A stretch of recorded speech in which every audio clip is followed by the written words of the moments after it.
ಜಲಮಂಡಳಿ ಆ ರಸ್ತೆಯಲ್ಲಿ ಕಾಮಗಾರಿ ಮಾಡ್ತಾ ಇದೆ. ಇಡೀ ರಸ್ತೆಯನ್ನೇ ಕಬಳಿಸಿದೆ. ಅಧಿಕಾರಿಗಳ ಅಸಡ್ಡೆ ಧೋರಣೆಯಿಂದ ಸವಾರರು ನಿತ್ಯ ಹೆಣಗಾಡುತ್ತಿದ್ದಾರೆ. ಇತ್ತ ರಸ್ತೆ ಗುಂಡಿ ಮುಚ್ಚಲು ಮೈಗಳ್ಳತನ ಬೀಳ್ತಾ ಇರೋ ಅಧಿಕಾರಿಗಳಿಗೆ ಡಿಸಿಎಂ ಡಿಕೆ ಬೆಂಡೆತ್ತಿದ್ದಾರೆ.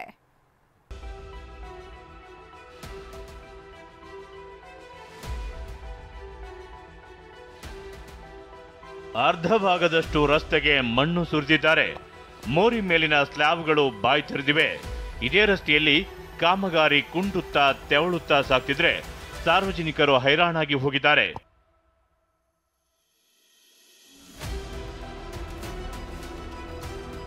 ಇದು ರಾಜಧಾನಿ ಬೆಂಗಳೂರಿನ ಡೈರಿ ಸರ್ಕಲ್ ರಸ್ತೆ. ಕೋರಮಂಗಲ ಕಡೆಯಿಂದ ಡೈರಿ ಸರ್ಕಲ್ಗೆ ಬರುವ ಈ ರಸ್ತೆಯಲ್ಲಿ ಜಲಮಂಡಳಿ ಕಾಮಗಾರಿ ನಡೆಯುತ್ತಿದೆ. 70% ರಸ್ತೆ ಬಂದ್ ಆಗಿದೆ. ಇನ್ನುಳಿದ 30% ರಸ್ತೆಯಲ್ಲಿ ಸಾರ್ವಜನಿಕರು ಓಡಾಡುತ್ತಿದ್ದಾರೆ. ವಿಪರ್ಯಾಸ ಅಂದ್ರೆ 30% ರಸ್ತೆಯಲ್ಲೂ ಚರಂಡಿ ಯಾವುದು ರಸ್ತೆ ಯಾವುದು ಅನ್ನೋದು ಗೊತ್ತಾಗ್ತಿಲ್ಲ. ಸಿಲಿಕಾನ್ ಸಿಟಿ ಬೆಂಗಳೂರಿನಲ್ಲಿ ಗುಂಡಿ ಗಂಡಾಂತರ ತಪ್ಪಿಲ್ಲ. ಯಾಕಂದ್ರೆ ಈ ಒಂದು ಕಡೆ ಜಲಮಂಡಳಿ ಕಾಮಗಾರಿ ನಡೀತಿದೆ, ಮತ್ತೊಂದು ಕಡೆ ಬಿಬಿಎಂಪಿ ನಿರ್ಲಕ್ಷ್ಯದಿಂದ ಸಾರ್ವಜನಿಕರು ಸಾಕಷ್ಟು ಸಂಕಷ್ಟ ಅನುಭವಿಸ್ತಾ ಇದ್ದಾರೆ. ನೋಡ್ಬೋದು ಯಾವ ರೀತಿಯಾಗಿದೆ.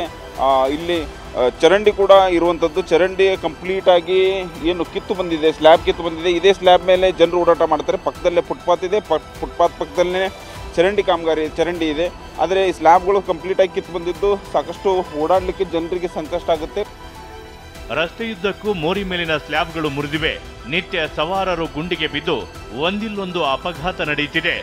ಬ್ರ್ಯಾಂಡ್ ಬೆಂಗಳೂರಿನಲ್ಲಿ ವಾಹನ ಸವಾರರು ಜೀವ ಕೈಯಲ್ಲಿ ಹಿಡಿದು ಓಡಾಡ್ತಿದ್ದಾರೆ. ಸರ್ ತುಂಬಾ ಸಮಸ್ಯೆ, ಗಾಡಿನೇ ಓಡಿಸೋಕ್ಕಾಗಲ್ಲ. ಮಳೆ ಬಂದಾಗಂತೂ ಈ ಗುಂಡಿ ತೋಡಿರ್ತಾರಲ್ಲ ಇವರು, ನೀರು ತುಂಬಿಕೊಂಡಿರುತ್ತೆ, ನಮಗೆ ಕಾಣಿಸಲ್ಲ. ಸಡನ್ ಆಗಿ ಎಷ್ಟೋ ಸತಿ ನಾವೇ ಗಾಡಿ ಇಳಿಸಿದ್ದೀವಿ. ಅದರಿಂದ ಗಾಡಿಗೂ ಡ್ಯಾಮೇಜ್ ಆಗುತ್ತೆ, ನಮಗೂ ತೊಂದರೆ ಆಗುತ್ತೆ. ಸರ್ ಆದಷ್ಟು ಬೇಗ ಇವರು ರೆಡಿ ಮಾಡಿಕೊಡ್ಬೇಕು. ಫಸ್ಟ್ ರೋಡ್ ಮುಚ್ಚಿಬಿಡಲಿ, ಆಮೇಲೆ ಇವರು ಬ್ರ್ಯಾಂಡ್ ಬೆಂಗಳೂರು ಮಾಡಲಿ. ಡೆಡ್ಲಿ ಗುಂಡಿಗಳ ದರ್ಶನ. TV9 ವರದಿ ಬಿಗ್ ಇಂಪ್ಯಾಕ್ಟ್. ಯಮಗುಂಡಿ ಮುಚ್ಚಲು ಡಿಸಿಎಂ 15 ದಿನ ಗಡುವು. ಬೆಂಗಳೂರಿನ ಯಮಗುಂಡಿಗಳ ಬಗ್ಗೆ TV9 ನಿರಂತರವಾಗಿ ವರದಿ ಪ್ರಸಾರ ಮಾಡುತ್ತಿದ್ದು ಸರ್ಕಾರ ಎಚ್ಚೆತ್ತಿದೆ. ಮಲ್ಲೇಶ್ವರಂನ ವಯಾಲಿ ಕಾವಲ್ನಲ್ಲಿರುವ ಪಾಲಿಕೆ ಕಚೇರಿಯಲ್ಲಿ ಇವತ್ತು ಡಿಸಿಎಂ ಡಿಕೆ ಅಧಿಕಾರಿಗಳ ಜೊತೆ ಸಭೆ ನಡೆಸಿದರು. ರಸ್ತೆ ಗುಂಡಿಗಳನ್ನು ಮುಚ್ಚುವಂತೆ 15 ದಿನ ಡೆಡ್ಲೈನ್ ಕೊಟ್ಟರು.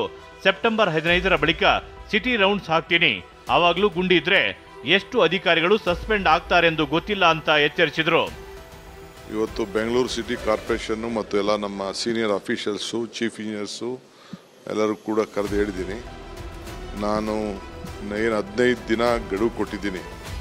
ಅಷ್ಟರೊಳಗಡೆ ನೀವೆಲ್ಲ ಕೆಲಸ ಬಿಟ್ಬಿಟ್ಟು 400 ಜನ ಏನು ನಮ್ಮ ಸ್ಟಾಫ್ ಇದ್ದಾರೆ ಇಂಜಿನಿಯರ್ಸು, ಅವರೆಲ್ಲ ನಿಂತ್ಕೊಂಡು ಗುಂಡಿ ಮುಚ್ಚುವಂಥ ಕೆಲಸ ಫಸ್ಟ್ ಮಾಡಬೇಕು. ಆಗಲಿಲ್ಲ ಅಂದರೆ ಕೆಲವರೆಲ್ಲ ಯಾರ್ಯಾರು ಇದಕ್ಕೆ ರೆಸ್ಪಾನ್ಸಿಬಿಲಿಟಿ ಇಲ್ಲ, ಮರ್ಸಿಲೆಸ್ ಆಗಿ ನಾವು ಆ್ಯಕ್ಷನ್ ತಗೊಳ್ಳೇಬೇಕಾಗ್ತದೆ. ಅದೇನೇ ಇರಲಿ, ಸ್ವತಃ ಡಿಸಿಎಂ ಡಿಕೆ ಶಿವಕುಮಾರ್ ಗುಂಡಿ ಮುಚ್ಚಿ ಅಂತ ಕಿವಿ ಹಿಂಡಿದ್ದಾರೆ. ಆದರೆ ಅಧಿಕಾರಿಗಳು ಎಷ್ಟರ ಮಟ್ಟಿಗೆ ಕೆಲಸ ಮಾಡ್ತಾರೆ ಕಾದು ನೋಡಬೇಕು. ವಿನಾಯಕ್ ಗುರವ್, TV9 ಬೆಂಗಳೂರು.